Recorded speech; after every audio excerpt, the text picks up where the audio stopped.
जय श्री राम दोस्तों, मैं हूं उत्कर्ष। आपका स्वागत करता हूं आपके यूट्यूब चैनल में। आशा करता हूं आप सभी अच्छे होंगे, इन्वेस्टिंग कर रहे होंगे। आज हम बात करने वाले हैं एक स्मॉल कैप फंड के बारे में। क्या ये फंड आपके लिए अच्छा रहेगा, नहीं अच्छा रहेगा, इससे रिलेटेड हर एक इम्पॉर्टेंट पॉइंट, हर एक रेशियो को समझेंगे। बिल्कुल डीपली इस फंड की रिव्यू करने वाला हूं मैं आज के इस वीडियो में, तो वीडियो को पूरा देखिएगा, जिससे कोई भी कन्फ्यूजन इस फंड से रिलेटेड आपके पास नहीं रहेगा। तो बिना देरी के शुरू करते हैं आज का वीडियो। बट आपको सिर्फ एक काम और करना है कि बिना स्किप किए इस वीडियो को देखिएगा, तभी समझ में आएगा पूरा वीडियो। मैं बात कर रहा हूं Kotak small cap fund direct growth की। ये फंड अगर देखा जाए तो काफ़ी अच्छा परफॉर्मेंस भी इसकी देखने को मिली है और काफ़ी लोग इसमें इन्वेस्ट भी करते हैं। इसके अगर हम स्टार्टिंग की बात करेंगे तो जनवरी 2013 का ये फंड स्टार्ट है। 10 साल इस फंड को पूरे हो चुके हैं। जैसा आप सबको पता है कि मैं कभी भी किसी फंड का रिव्यू करता हूं तो 10 साल का डेटा अपने पास लेके बैठता हूं, तभी मैं आपके साथ वो फंड रिव्यू करने बैठता हूं। क्योंकि 10 साल से कम का अगर कोई फंड होता है तो उसमें हमें उसके अच्छे और बुरे होने का कोई चीज़ों को ज़्यादा अंदाज़ा नहीं लग पाता है। बट 10 साल के डेटा से हमें ये अंदाज़ा लग जाता है कि फंड ने डाउन फेज़ भी देखा है, फंड ने अप फेज़ भी देखा है, तो वो दोनों में कैसा परफॉर्म किया है। तो इसके अगर हम एग्जिट लोड की बात करेंगे तो 1% का एग्जिट लोड लग रहा है इस पर। फंड साइज़ की बात करें तो 12,163 करोड़ के आसपास का इसका फंड साइज़ हो जाता है। तो एक स्मॉल कैप के हिसाब से फंड साइज़ इसका काफ़ी अच्छा देखने को मिल रहा है।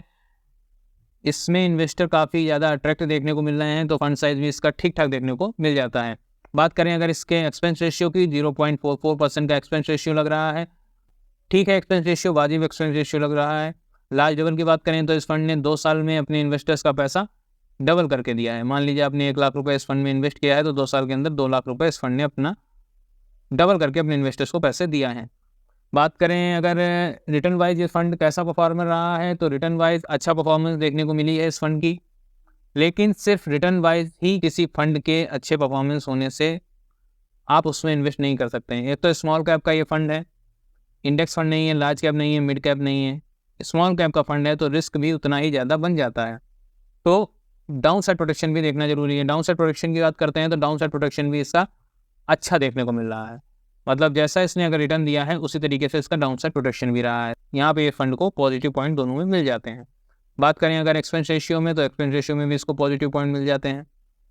आगे बढ़ते हैं कंपनी के ट्रेलिंग रिटर्न की तरफ। तो 1 साल में 27.32% का, 3 साल में 33.86% का और 5 साल में 26.76% का कंपनी ने ट्रेलिंग रिटर्न दिया है। अच्छा रिटर्न देखने को मिल रहा है। 1, 3, 5 साल में कंपनी ने बढ़िया परफॉर्मेंस दी है।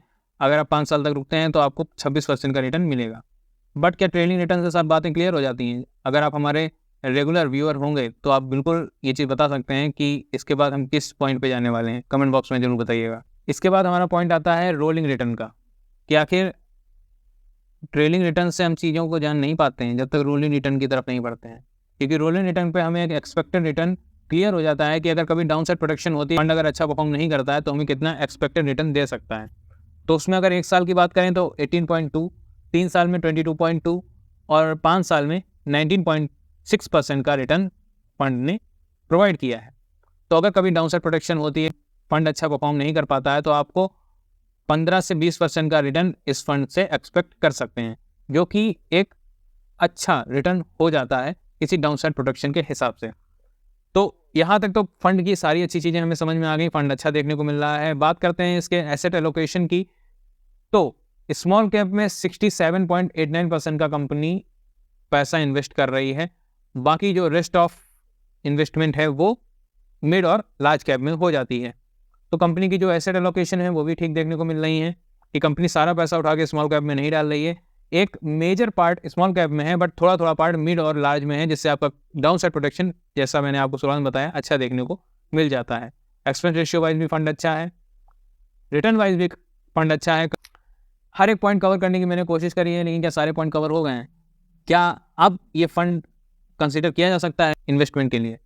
नहीं। एक और पॉइंट जो कि महत्वपूर्ण हो जाता है, जो कि कंसिडर किया जाना चाहिए किसी भी फंड में इन्वेस्ट करने से पहले, वो हो जाता है उस फंड का शार्प रेशियो।